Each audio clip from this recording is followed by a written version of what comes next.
अस्सलाम वालेकुम वरहमतुल्लाहि वबरकातुहू। दोस्तों, आउं यहाँ अली हसन अब्बासी। किताब आहे रोशनीअ जे पंध में। लेखक शोभो ज्ञानचंदाणी। सिन्फ़ आतम कहाणी। छापो पहिरियों। छापे जो साल 2013 ईस्वी। छपाईंदड़ माय पब्लिकेशन सखर सिंध। किस्त पहिरीं। ख़ूबसूरत पके जुल्द सां 158 सिफ़नि जो ही किताब, जंहिंजे मोहर ते शोभे ज्ञानचंदाणी जी तस्वीर, पुठियां संदसि शख़्सियत जे बारे में ॾिनल मुख़्तसिर टुकरो मोहम्मद अली पठाण जो। हिन जो ज़हन मूंखे हज़ारें लखें किताबनि जी लाइब्रेरी महसूस थींदो आहे।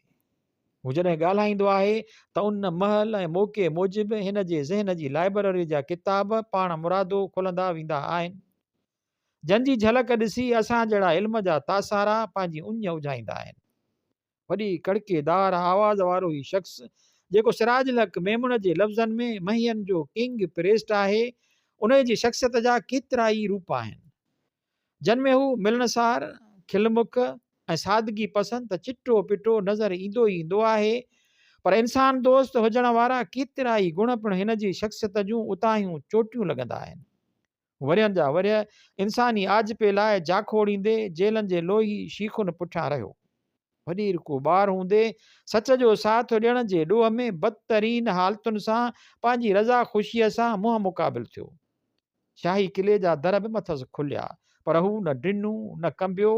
पंहिंजी पूरी क़ुवत सां 5 ई आङुरियूं गॾु करे मुको ठाहे बीठो, जंहिं करे अॼु तारीख़ जा वर्क खेसि सलाम पेश कनि था ऐं संदसि किरदार खे हमालिया वांगुरु निशान बर करे बीहनि था। मोहम्मद अली पठाण। अरिपना मोहम्मद अली पठाण जे नाहे। Publisher note. ही लॻभॻि सदीअ जी तारीख़ आहे। तारीख़ बि अहिड़ी जंहिंजो हिकु हिकु लफ़्ज़ वक़्त जे घिंड जियां वॼंदड़ आहे। असांजे इदारे लाइ उहा इंतिहाई इज़त जहिड़ी ॻाल्हि आहे जो शोभे ज्ञानचंदाणी साहिबु पंहिंजे हयातीअ जी समूरी वार्ता किताबी सूरत में असांजे इदारे जी मुआरिफ़त न सिर्फ़ु सिंध वासियुनि पर जग जहान ताईं पहुचाइण जी हामी भरी। उनजो समूरो क्रेडिट लेखक ऐं शोभे साहिब जे वेझे रहंदड़नि मां हिकु मोहतरम मोहम्मद अली पठाण ॾांहुं वञे थो, जंहिं किताब जे लाइ शोभे साहिब खे राज़ी कयो ऐं नऊं मवाद बि लिखारायो। ही मवाद अॻु में तमामु सुठे अदबी रिसाले सोजरो में कुझु साल अॻु किस्तवार छपियो हो। कामरेड शोभे ज्ञानचंदाणीअ जी हीअ पहिरीं आतम कहाणी आहे जेका किताबी सूरत में पेश कई वई आहे, जंहिंमें संदन ज़ाती ज़िंदगीअ खां वठी तारीख़ जे अहम वाक़िअनि जो ज़िक्र कयो वियो आहे। खाबेदुर जी सियासी जाखोड़ अहिड़ी रीति सिंधीअ में अॻु शायदि ई कलमबंद थी हुजे। सिंध जी सियासत नंढे खंड जी सियासत ते कहिड़ा असर छॾिया आहिनि, उहे वाक़िआ बि साम्हूं आंदा विया आहिनि। सही इदारो फ़ख्र सां सिंध जे हिन अज़ीम इंसान जी आतम कहाणी तव्हांजे हथनि में ॾेई रहियो आहे। असां कोशिशि कंदासीं त सिंध जे हिन ॾाहे जूं ॿियूं लिखणियूं बि सिंध वासियुनि ताईं पहुचायूं, जीअं ही रोशनी फैलबी रहे। पब्लिशर सहेड़ींदड़ पारां। उन ॾींहुं शोभे ज्ञानचंदाणीअ जो मोह मूं में अञा वधी वियो। ॾाढी बाबूअ सां चयो हुआईं, तूं मूंखे नऊं जियापो ॾिनो आहे। जे तूं न हुजी हा त अॼु मुंहिंजा ही किताब केरु लिखे हा। मां तुंहिंजो बेहदी थोराइतो आहियां। मुंहिंजी अखियुनि में पाणी तरी आयो हुयो। ॾकंदड़ लफ़्ज़नि में वराणियो हुउमि, साईं, मूं अव्हां खां कालम, मज़मून, कहाणियूं, मुहाग ऐं ख़ाका वग़ैरह लिखाराए सिंध जे तारीख़ खे मालामाल करण जो फ़र्ज़ु निभायो आहे, जंहिं ते फ़ख्रु अथमि। चयाईं, मां चाहियां थो तोखे ख़र्ची ॾियां। ख़र्ची? मूं तहजुब विचां संदसि अखियुनि में ॾिठो। हा, जेतिरी बि मुंहिंजी दिलि चवे तोखे क़बूलु करणी पवंदी। मूं ॿई हथ संदसि पेरनि ते रखी छॾिया। चयमि, साईं, मूं अव्हां खां सिंध लाइ हेॾा हीरा जवाहर ऐं मोती हासिल कया आहिनि, उनखां वधीक मूं लाइ को ॿियो इनाम न आहे। ईअं साल सवा अॻु में शोभे ज्ञानचंदाणीअ जो ॿियो नंबर फर्ज़ंद निर्मलदास ज्ञानचंदाणी चयो हो, अव्हां जो असां ते वॾो अहसान आहे। अव्हां जे करे ई बाबा जा ही कुझु किताब छपिजी सघिया, जंहिंजा उर्दूअ में तर्जुमा थिया। तॾहिं ई बाबा खे मुल्क जो वॾे में वॾो इनाम कमाल फ़न एवॉर्ड मिलियो। मां चाहियां थो अव्हां जी ख़िदमत कजे। ख़िदमत, हा, कुझु ॾोकड़ जेके अव्हांखे ॾियण मां पाण ते फ़र्ज़ु सम्झां थो, तॾहिं बि मुंहिंजूं अखियूं ईअं ई भरिजी आयूं हुयूं ऐं मां ॿाहूं ॿधी निर्मल खे चयो हो, अव्हांजी महिरबानी, मुंहिंजे पोरीअ खे ॾोकड़नि जे ताराज़ीअ में न तोरियो। हीउ पोरियो सिंध जे नई नस्ल सां गॾु मूंखे बि उजारींदो रहियो आहे ऐं उहो ई वॾो सच आहे त 1990 ईस्वीअ वारे ॾहाके खां मूं सोबे ज्ञानचंदाणीअ खां हिन जे चवण ऐं मुंहिंजे लिखण वारे अमल सां जेकी बि लेख लिखाया आहिनि, उन्हनि सिंध जे ज़हन खे सैराब करण खां अॻु में मुंहिंजे ज़हन खे सैराब कयो ऐं उहे ॻाल्हियूं जेके कामरेड सोबे जहिड़ी तारीख़ सां शख़्सियत जे ज़ुबान मां निकितियूं, उन्हनि मुंहिंजे ॼाण में वॾो इज़ाफ़ो कयो। उहे किताब जेके मां पढ़ी न सघियो हुउसि, हिन जे वाता ॿुधमि त पोइ वञी पढ़ियमि, ऐं जेके पढ़ी न सघियुसि उन्हनि जा अहवाल ऐं तफ़सील हिन जे वाता ॿुधी महज़ूज़ थियुसि। टैगोर जे बकौल हीउ महन जो माण्हू जेको महन जे दड़े जे माण्हुनि जा वॾो कद काठ रखंदड़ आहे, सो उहे लेख लिखाईंदे बार बार उहो महसूसु थियो त उहो इल्म जे लिहाज़ खां बि एॾो ई वॾो कदावर आहे। हिन जो ज़हन मूंखे हज़ारें लखें किताबनि जी लाइब्रेरी महसूसु थींदो आहे।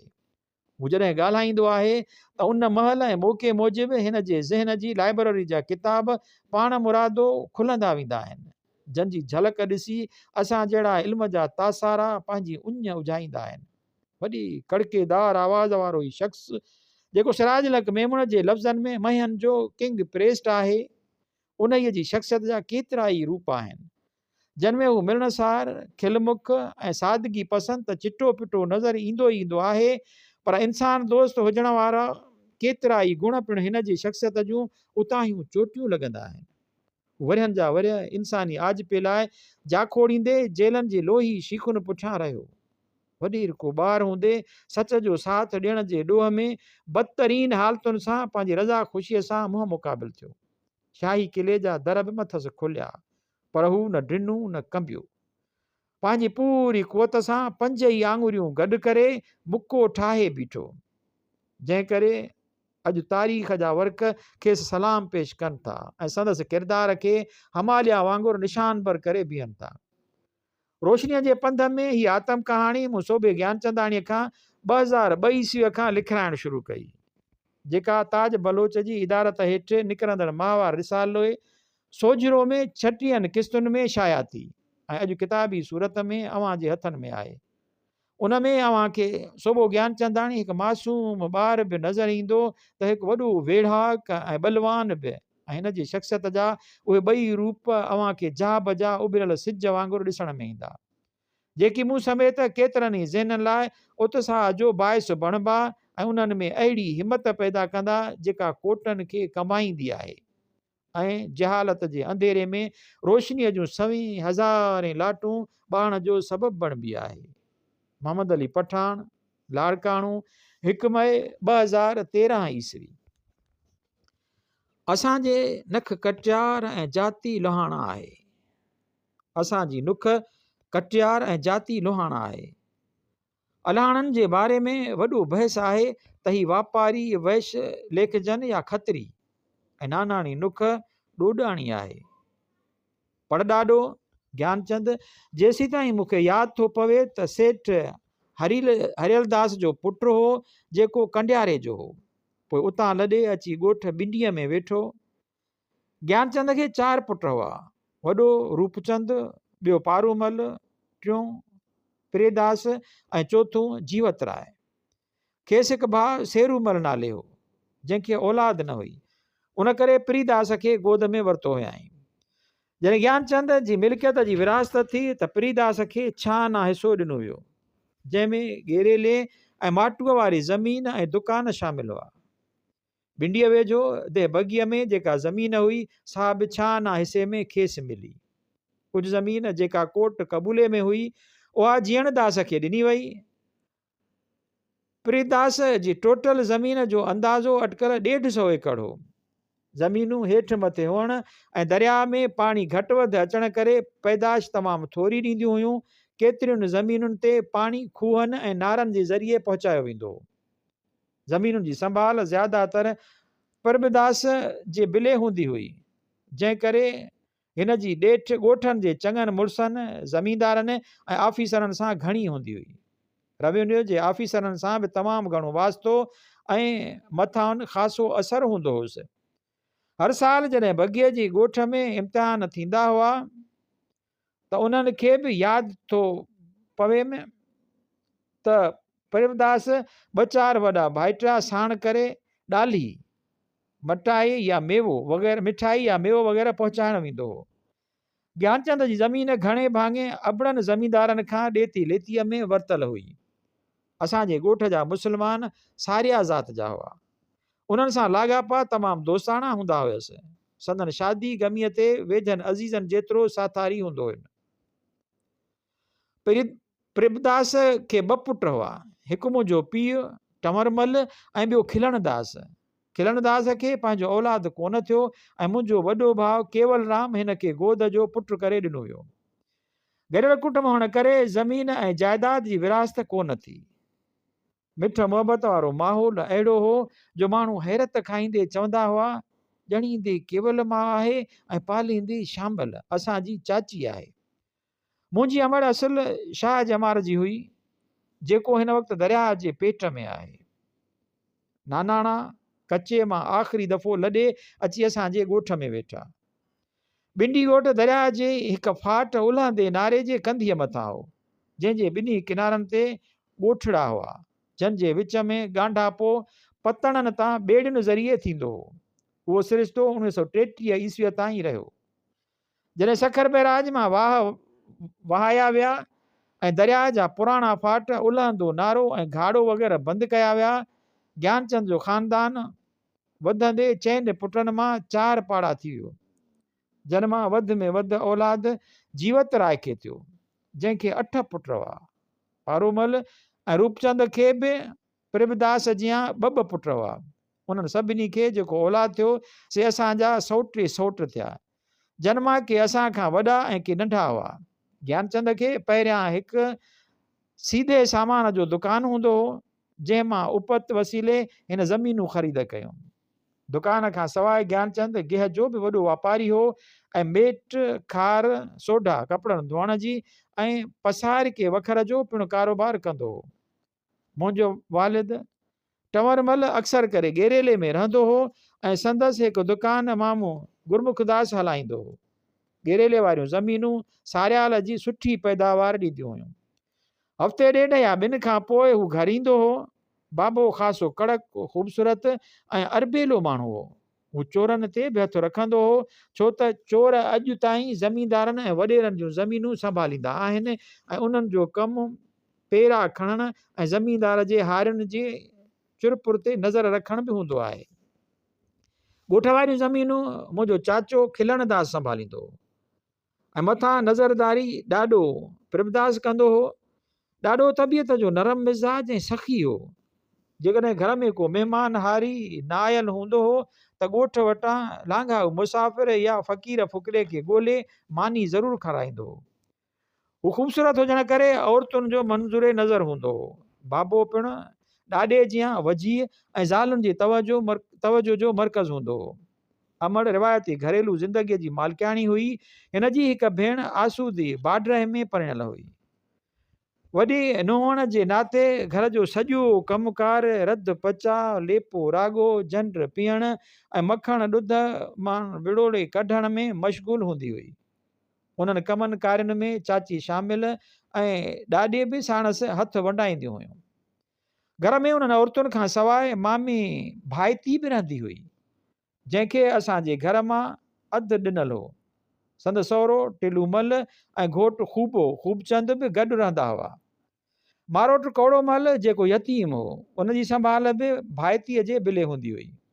पर गच वक़्तु अॻु हू पंहिंजी नानाण खे ॻोठु गाजी देरे में गुज़ारींदो हो। असांजो घर वॾो वेकिरो ऐं कुशादो हूंदो हो।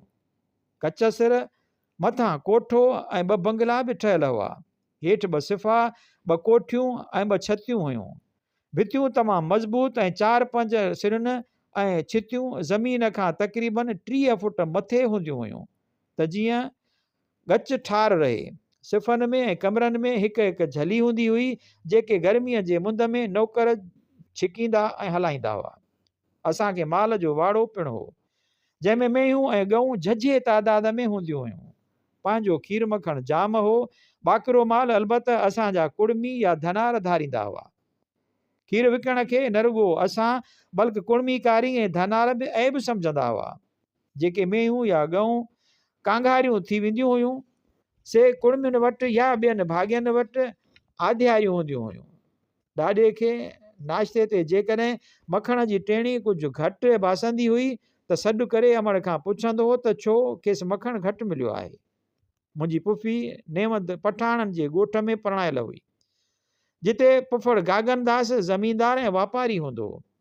असांजे घर जो माहौल तमामु सिक वारो ऐं ॾेराणियुनि में झेड़ो झटो बिल्कुलु कोन थींदो हो, जेको अक्सर गॾियल कुटुंबनि में खिट पिट जो सबबु बणिजंदो आहे। घर जे औरतुनि जे सहेलियुनि जो त को काथो ई कोन हो, पर माई दयाणी ऐं हलीमा जो अचणु वञणु असांजे घर में वधीक हूंदो हो, जेके टोपी टिगी रध पचाव लाइ भाॼियूं सोइण ऐं साफ़ु करण जे कम में मदद ॾींदियूं हुयूं। अक्सर भाॼियूं पंहिंजी ज़मीन मां ईंदियूं हुयूं ऐं मच्छी पाड़े ओड़े जा मुहाणा या मच्छी मारींदड़ तमामु सस्ते अघ ते ॾेई वेंदा हुआ। हर वेले ते 2-3 भाॼियूं थींदियूं हुयूं। बाकरो गोश्त महीने में अटकल हिकु दफ़ो घर में पचंदो हो।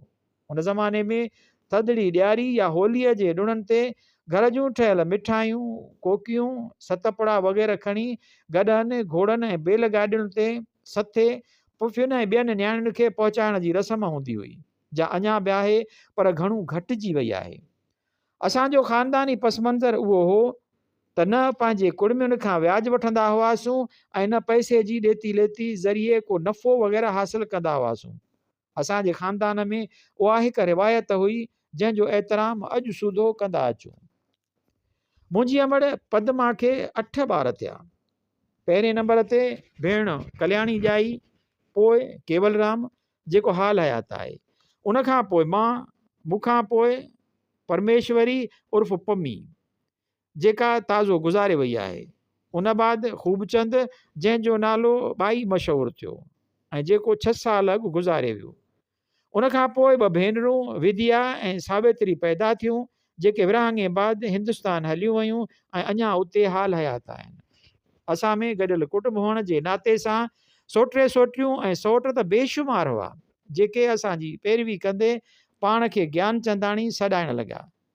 असां हिंदुनि में छाकाणि त कज़न मैरिज जो रिवाजु न आहे, उन करे रिश्ते जे लिहाज़ खां पुफाटियूं, मासातियूं, सोटियूं सभु भेनर लेखिबियूं आहिनि ऐं उन्हनि में शादीअ जो सुबंध नथो थी सघे। असां वटि जॾहिं मिटी माइटीअ जी ॻाल्हि हलंदी आहे त विचोले ॾाॾाणे ऐं नानाणी नुख ॾिठी वेंदी आहे त जीअं उन्हनि में लाॻापो या रिश्तो क़ाइमु न थिए। अमड़ ॿुधाईंदी हुई त मां नंढपण में थुल्हो मतारो बालक हुअसि ऐं सॼो ॾींहुं संदसि पुठियां गेलजण बदिरां पंहिंजे लेखे बांबड़ा पाईंदो घुमंदो रहंदो हुउसि ऐं अक्सर भेनरूं मूंखे शौक़ु ऐं शरीर करे लेखींदियूं हुयूं। जेतोणीकि मां तबियतनि ॾाढो प्यारु करण वारो माण्हू रहियो आहियां। बगे ॻोठ में 5 वरनि जी उमिरि में मां पंहिंजे वॾे भाउ केवलराम सां गॾु स्कूल में पढ़ण लाइ दाख़िल थियुसि। मूंखे प्राइमरी पढ़ाईंदड़ उस्ताद रेवाचंद वलरमल ऐं यार महमद हुआ। स्कूल में मां होशियारु ॿारनि मां लेखियो वेंदो हुउसि। अजब जहिड़ी ॻाल्हि आहे त जेके उस्ताद स्कूल में रहंदा हुआ तन जे लाइ छेणा ऐं काठियूं करे अचण जी ज़िम्मेवारी जेका ग़रीब घराणनि जे ॿारनि मथां हूंदी हुई, सा मां पंहिंजी मर्ज़ीअ सां पाण ते खणंदो हुउसि ऐं बावजूदि ॾाॾे जी मनव करण जे मां उन जिस्मानी पोरिये में आर न महसूसु कंदो हुउसि। रहंदो ख़ुशी थींदी हुई त मां को कारआमद कमु करे रहियो आहियां। मुंहिंजो वॾो भाउ मूंखां 3 साल वॾो हुअण जे बावजूदि पढ़ण में मूं वांगुरु न हो। हू ॾाढो बोदलो हूंदो हो ऐं ॻोठ मां ईंदे वेंदे सावण में कपिड़ा पिसाए वाटर कोर्स टपंदे खिगियूं हणंदो हो त मां सेठ जो पुटु आहियां, पर हिन जे उबतड़ हूंदो हुउसि। मां स्कूल जे हर कम में हुन जो हथु वंडाईंदो हुउसि। लहजा टार पटे अक्सर करे स्कूल जी ॿुहारी पाइण में बि शरीक थींदो हुयुसि। स्कूल में 2 मङणार छोकिरियूं बि पढ़ंदियूं हुयूं ऐं हिंदुनि जूं छोकिरियूं स्कूल में कोन पढ़ंदियूं हुयूं। जेतोणीकि बगीअ जे ॻोठ में काफ़ी हिंदू पिणु रहंदा हुआ। मूंखे यादि आहे त त स्कूल में ॿाराणो किताब ऐं स्लेट हिकिड़े कपिड़े जी बुजकीअ में अमड़ विझी ॾींदी हुई ऐं हथ में काठ जी फरई खणी वञणी पवंदी हुई, जंहिंखे रोज़ानो मेट हणी उन जे मथां किल्क सां लिखणो पवंदो हो। असांजा उस्ताद सूरत ख़ती ऐं हिसाब किताब घणे भाङे उन काठ जी फरईअ ते ई लिखाईंदा हुआ ऐं सुहिणनि अखरनि लिखण ते ख़ासि तवजो ॾींदा हुआ। अॼोकनि ॿारनि खे जंहिं महिल पुठाड़क किताबनि जी खणी वेंदे ॾिसंदो आहियां त हैरत लॻंदी आहे त एतिरो बार उन्हनि नंढनि ॿारनि खे छाजे लाइ खणायो थो वञे। अक्सर सभु सबक ऐं खोड़ा उस्ताद हिकिड़े किताब ॿाराणे पहिरियों ॿियूं ऐं टियों में पढ़ाईंदा हुआ। खोड़ा ऐं जदवलूं ज़ुबानी यादि करायूं वेंदियूं हुयूं। उस्तादनि मां रेवाचंद ख़ासि करे यादि आहे, छो त ही सुठे उस्ताद हुजण सां गॾु क़ाबिल हकीम बि हो। स्कूल में पहुचण सां असेंबली थींदी हुई त सभिनी ॿारनि जा ॾंद ख़्याल सां ॾिसंदो हो ऐं जिन ॿारनि जो ॾंदड़ न कयल हूंदो हो तन खे निम जो या किरड़ जो ॾंदड़ घुराए खां स्कूल में ई ॾंद साफ़ कराईंदो हो। ऐं तपावलीअ मलेरिया जे मौसम में सभिनी ॿारनि जी नब्ज़ ॾिसंदो हो। जिन खे बुखार महसूसु कंदो हो त उन्हनि खे कोनियनि जी टिकी खाइण लाइ ॾींदो हो। हिन जो ॻोठु असांजे ॻोठ खां 3-4 मीलनि ते हूंदो हो। हुन करे संदसि रिहाइश स्कूल में ई हूंदी हुई ऐं हिन जी राति जी मानी ॻोठ जे कंहिं न कंहिं हिंदूअ जे घर मां ईंदी हुई। हू स्कूल जो हेडमास्टर पिणु हूंदो हो ऐं जेकी छोकिरा फाइनल में पढ़ंदा हुआ उन्हनि खे शाम जो इम्तिहान में तयारीअ लाइ बि हू ई पढ़ाईंदो हो। इतफ़ाक़ सां उहे सभु छोकिरा असांजा ई सोट हूंदा हुआ जेके फाइनल पास करे दारोगा ऐं तपेदार थिया हुआ। असां ॿई भाइर 5 दर्जे में पहुचण बैदि कंबर अंग्रेज़ी पढ़ण लाइ मोकिलिया वियासीं, छो त असांजे ॾाॾी उते ई रहंदी हुई। असांजी रिहाइश एवी स्कूल जी बोर्डिंग हाउस में हुई, जंहिंमें अटकल ॾहाको खनि कोठियूं ऐं कमरा ऐं 2 हाल हूंदा हुआ। बोर्डिंग हाउस में असां वारे वक़्त में गेरेली, बाडरहे, देरड़ा ऐं थरड़ी हाशिम वग़ैरह जे सेठनि जा छोकिरा बि पढ़ंदा हुआ, जेके उमिरि में मूंखां वॾा ऐं केवल राम जा हम उमिरि हूंदा हुआ। कंबर स्कूल जी पढ़ाई उन ज़माने में मशहूरु हूंदी हुई, छो त उन जो हेडमास्टर रोचीराम शहाणी ऐं ॿिया उस्ताद सुठो पढ़ाईंदा हुआ। उन स्कूल में बि हिकु उस्ताद रिवाचंद कंबर शहर जो पिणु हूंदो हो, जेको हिसाबनि पढ़ाइण में इंतिहाई होशियारु लेखियो वेंदो हो। यादि थो पवे में त हिकिड़ो ड्राइंग जो उस्ताद हेमनदास रोहिड़ीअ जी बोर्डिंग हाउस संभालींदड़ हूंदो हो, जेको असां सभिनी जी चाल चलत मथां नज़र रखंदो हो।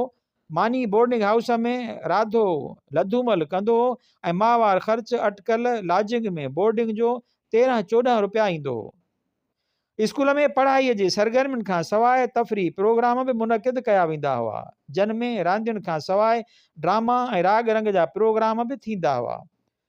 अहिड़नि प्रोग्रामनि में महिमान अक्सर लाड़काणे ज़िले जो कलेक्टर थींदो हो। हिकु दफ़े हिकिड़े राग रंग जी महफ़िल फरीदाबाद जे मास्तर ऐं उन ज़माने जे मशहूरु शाइर वाणी वरंद जी बि कराई वई हुई, जंहिंजो राग ॿुधी मां ख़ासि ॾाढो मुतासिर थियो होसि ऐं बाद में पाण बि उन जे ई काफ़ियुनि जी ततब ते तुकबंदी नमूने काफ़ियूं लिखियूं हुयमि। सावण जी रातियुनि जा मां अक्सर शागिर्दनि खे रामायण, महाभारत ऐं चंद्र कांता, भवतनाथ वग़ैरह ॾाढी दिलचस्पीअ सां ॿुधाईंदो होसि ऐं ॻाल्हियूं खणंदे निंड अची वेंदी हुई। असांजो कंबर शहर में वञणु रुॻो हफ़्ते में हिकु दफ़ो थींदो हो, छो त स्कूल जा उस्ताद असांजे इख़लाक़ जा रखवाला बि हूंदा हुआ। उहे न चाहींदा हुआ त शहर में असां वञी उतां जे लोफरनि जे ऐं बदमाशनि जी सोबत में अची वञूं। उस्ताद हेमनदास ॾाढो सख़्तु मिज़ाज हूंदो हो, उन करे मूं हिन ते हिकु काफ़ी लिखी हुई, जंहिंजी पहिरीं सिट हीअं हुई त हलियो वञ छॾे शहर कंबर तूं हेमूं हलियो वञ। मुंहिंजी काफ़ी जो उहो नोटबुक हिकु ॾींहुं इतफ़ाक़ सां मुंहिंजे वॾे भाउ केवल राम, जंहिंसां मां विढ़ंदो रहंदो हुउसि, वञी उस्ताद हेमनदास खे दांह ॾेई पकड़ायो, जेको उस्ताद हेमनदास खणी वियो ऐं उन जे हेडमास्टर सां शिकायत कयई त सोभो पंहिंजे भाउ सां त विढ़े थो ऐं गारियूं बि ॾिए थो, पर असां उस्तादनि लाइ अहिड़ियूं काफ़ियूं बि लिखे थो। उन शिकायत ते हेडमास्टर रोचीराम न रुॻो मूंखे फेह कढी, पर मुंहिंजो उहो बुक बि फाड़े छॾियईं ऐं तंबीअ कयई त अॻिते वरी जे शिकायत थी त ॾाढी मार ॾींदोसांइ। हैरत आहे त उन ज़माने में बोर्डिंग हाउस जे हिकु कमरे में जेको गिरनत साहिबु रखियलु हो, तंहिंजो पाठ करणु ऐं राति जो सलाहण जो कमु बि मुंहिंजे ज़िम्मे हूंदो हो, छो त मां गुरमुखी पढ़ी ऐं सम्झी सघंदो हुउसि। बोर्डिंग हाउस में रोज़ानो शाम जो जेका अरदास थींदी हुई, तंहिंमें जेकी मज़हबी रस्मूं अदा कयूं वेंदियूं हुयूं, तन में बि मां सभिनी में अॻियां अॻियां हूंदो हुउसि। मुंहिंजे उन धर्मी सभा खे ॾिसी हिकु मूंखां सीनियर शागिर्द सन्मुख जेको गेरेले जो वेठल हो, उन हिकु भेरे गेरेले जे 82 ॿारनि जी ॾाढी साराह कई। मूंखे चयईं त मां उन्हनि ॿारनि खां वचन वठी अचां। हिकु ॾींहुं 12 वरियनि जी उमिरि में मां बोर्डिंग हाउस मां मानी खाई गेरेले लाइ निकिरी पियुसि। पंधु ई पंधु उहा ॻाल्हि रुॻो पंहिंजे हम क्लासी ऐं हिकु बेंच ते वेहंदड़ वलूअ सां कयमि। शाम ताईं मां गेरेले पहुची वियुसि त पोइ तां जांच थी त वलूअ उस्ताद हेमनदास खे ॿुधायो त मां गेरेले भॼी वियो आहियां। गेरेले ॿाहिरां जमालनि जे ॻोठ में असांजी ज़मीन ऐं दुकानु हूंदो हो, जिते मुंहिंजो पीउ ऐं मामू गुरमुख बि रहंदा हुआ। मां सिधो सहूं पंहिंजे कुलगुरू मेहरदास वटि वियुसि, जंहिं मूंखां प्यार सां पुछा ॻाछा कई त कहिड़ी मक़सद लाइ आयो आहियां। खेसि ईमानदारीअ सां ॿुधायमि त 82 ॿारनि खे ॾिसण ऐं साणनि मिलण आयो आहियां। पोइ हिन मूंखे हिकिड़ो चेलो साण करे ॾिनो, जंहिंखे चयईं त रेवड़ियूं ऐं पताशा वठी मूंसां गॾिजी वञे। मूंखे ॿारनि सां मिलाए पोइ उहो मूंखे ॿारनि वटि वठी वियो। मां ॾाढी अक़ीदत सां ॿाए खे पहिरें पियुसि त उन पुछो त किथां आयो आहीं? त मुंहिंजे दिलि में आयो त हीउ ॿाओ अंतर्यामी, दिलि जो राज़ ॼाणींदड़ न आहे। तॾहिं जल्दी हलंदड़ सत संग मां उथी चेले सां गॾिजी ॿाए मेहरदास वटि आयुसि, जंहिं मुंहिंजे पीउ खे नियापो करे घुराए वरितो हो। बाबे मूंखे कुझु न चयो ऐं मानी खारायईं। पोइ पंहिंजे जमालिन वारी उताक ते वठी आयो ऐं कंबर नियापो कराए मूंखे ॻोठ ॿिंडीअ वठी आयो। उते पहुचण ते ॾाॾे मूंखां हाल अहिवाल वरितो ऐं चयईं त हालाणी बहलाणीअ में वेसाखीअ जो मेलो आहे, हल त मां तोखे उतां घुमाए अचां। मेले तां मोटण बाद मुंहिंजो वैराग जो चकर या नशो मूं तां लही चुको हो ऐं मूं वरी पढ़ण लाइ कंबर लाइ रवानो थी वियुसि।